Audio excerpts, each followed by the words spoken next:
So அந்த கிருபை நீங்க இப்ப யோசிச்சீங்க, நீங்க பேசுறது, உட்காருறது, ஏந்திரிக்கிறது எல்லாம் தேவனோட கிருபை. உங்க ஃபைனான்ஸுக்கும் தேவனோட கிருபை. அல்லேலூயா. ஏன் நான் சொல்லுகிறேன்னா, இப்ப நம்ம கடத்துல இருக்கோம். இப்போ நீங்க ஒரு கடத்துல இருக்கீங்க, நீங்க தேவனை வேண்டிக் கொண்டு இருக்கீங்க, ஆண்டவரே எனக்கு இந்த கடத்தை அடைங்கப்பா, எனக்கு இந்த கடத்தை அடைங்க. தேவனோட கிருபை என்ன செய்யுமா? நல்லா கேட்டுங்க. இந்த தேவனோட கிருபை என்ன செய்யுமா? உனக்கு அந்த ஞானத்தை கொடுத்து உனக்கு அந்த கிருபையில எப்படி வழி நடத்துவார்னா, எப்படி சேவ் பண்ணணும், இப்படி நீ காசை சேர்த்து வைக்கணும், எப்படி உனக்கு அந்த சூழ்நிலையை உருவாக்கி கொடுத்து உனக்கு கடன் எடுக்கிற மாதிரி இருக்கும். அங்க ஒண்ணு சொன்னோம், எடுக்காத, எடுத்துறாத, எடுத்த நீ மாட்டிக்குவ. ஆவியானவர் மாட்டிக்கிட்டு இருப்ப. ஏன்னா அப்ப உங்களுக்கு ஒன்னொரு வழிகள் தேவன் உங்களுக்கு கொடுக்கிறாரு. ஆனா நீ பொறுமையா இருக்கணும், பொறுமையா இருக்கணும். அதுதான் அந்த பாட்டு பாடுறோம். தானிக்கு மேலாக சோதிக்கப்பட ஒரு நாளும் விட மாட்டார், தாங்கிடும் வர தருவார், தப்பிச்சல வழி செய்வார். That's grace. Hallelujah. Grace is not daily our life is grace. Daily our life is grace. Compassion, mercy is equals to compassion. Show compassion to others. Show compassion. அப்படினா நீங்க எப்படி எடுத்துறீங்க? Sometimes நம்ம ஆளுங்க very smart.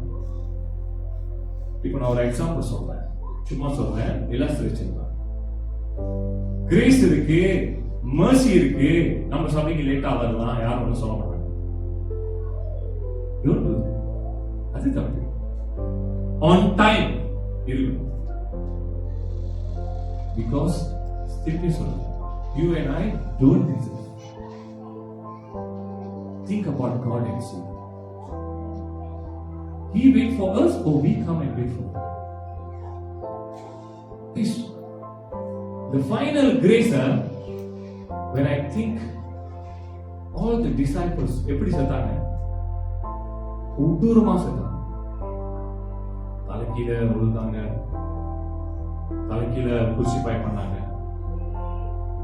கத்தியில குத்துப்பட்டாங்க, பயங்கரமா இறந்து போனாங்க. அப்ப நான் யோசிச்சேன், அந்தவரே இவங்கெல்லாம் உங்களை தேடி வந்து உங்களுக்காக எவ்வளவு, இப்ப நான் சேர்ந்து விட அந்தவரே இதெல்லாம் 1% கூட ஈடாகாது. அவங்களாம் பயங்கரமா ஊழியம் செஞ்சாங்க.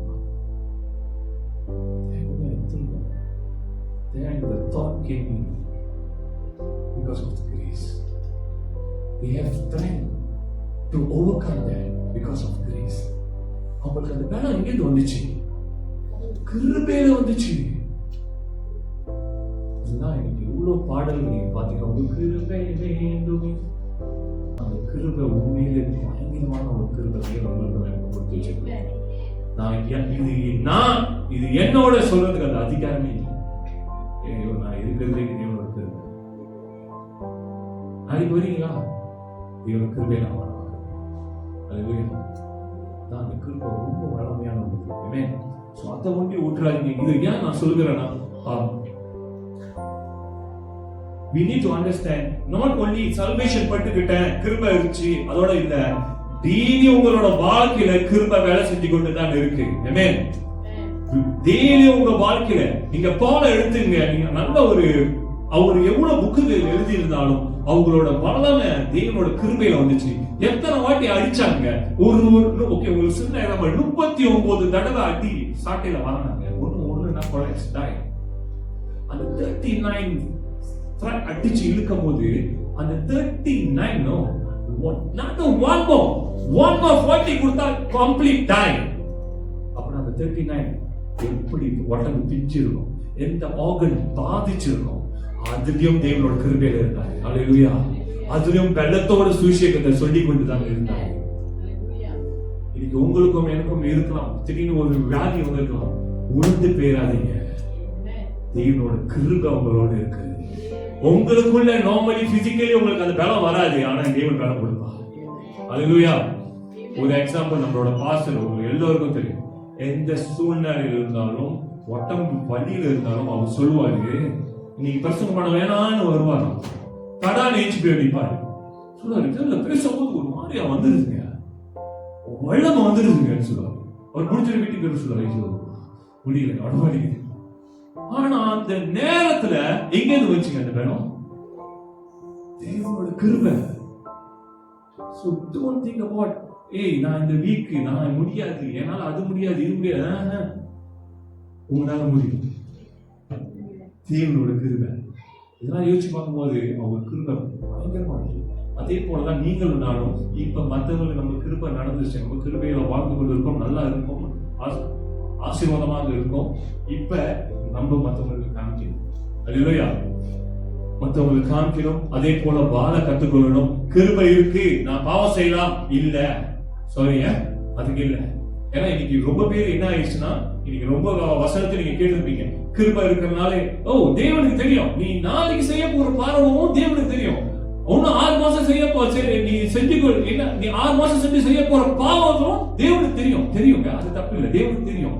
ஆனா சாய்ஸ் உங்க கையில இருக்கு, செய்யறது செய்யாம இருக்கு. அல்லேலூயா. நீங்க செஞ்சீங்கன்னா கிருபை இருக்குதான், ஆனா கான்சிக்வென்ஸ் உங்களுக்கு இருக்கு. எதை விதைக்கிறியோ அதை அறுக்கும் போது நீங்க சந்தோஷமான காரியத்தை விதை, கர்த்தர் அறுக்கும் போது சந்தோஷத்தை இருந்தார். இதை நீ தவறான காரியத்தை போய் விதைக்கிறியோ அதெல்லாம் நீ தவறான காரியத்தை அறுக்கும் போது மதிக்க செய்யும். அல்லேலூயா. அப்புறம் அதை தூக்கி கர்த்தரை நீ விலை போடுங்க. அதுவரை நான் அது செஞ்சேன், இது செஞ்சேன், இது செஞ்சேன், இது செஞ்சேன், ஏன் உங்க கிருபை மேல காட்டல, ஏன் உங்களோட மர்சி என்ன சொன்னீங்க, கருணை ஏன் காட்டலன்னு சொல்லிடுறாங்க. சோ ஞாபகம் வச்சுங்க, கிருபை இதெல்லாம் வேலை செய்யுது. கிருபை கிரேஸ் எங்கெல்லாம் வேலை செய்யுது நமக்குள்ள? எல்லா பகுதியிலும் வேலை செய்யுது. ஆமாவா இல்லையா? சோ எல்லா பகுதியிலும் தேவனும் கிருபை வேலை செய்யுது. நாட் only salvation, நம்ம salvation கிடைச்சிருச்சு முடிஞ்சு இல்ல. கிருபை இல்லாம as a normal human, கிருபை இல்லாம அவனுக்கு stress, confusion வரும், முடியாது, பயம் வரும், failure வரும். ஆனா கிருபை இருந்துச்சுன்னா தேவன் உனக்கு வல்லமை கொடுப்பாரு, தேவன் உனக்கு சமாதானத்தை கொடுப்பார், தேவன் உனக்கு ஞானத்தை கொடுப்பார், தேவன் உனக்கு பலத்தை கொடுப்பார், தேவன் பேசுறதுக்கு அந்த போல்ட்னஸ் கொடுப்பார். ஃபெயிலியர் வந்தாலும் நீ விழுந்து போக மாட்டே, அதுல அந்த ஃபெயிலியர்ல நீ growth பண்ணுவ. அல்லேலூயா. சோ உங்களுக்கும் எனக்கும் கிருபையில தான் வழி நடத்திக்கிட்டு இருக்கோம், கிருபையில தான் வாழ்ந்து கொண்டு இருக்கோம். நம்ம ஏந்திருக்கிறது, முழிக்கிறது, பேசுறது, சுவாசிக்கிறது ஒவ்வொன்றுத்திலும் கிருபை தான். அல்லேலூயா.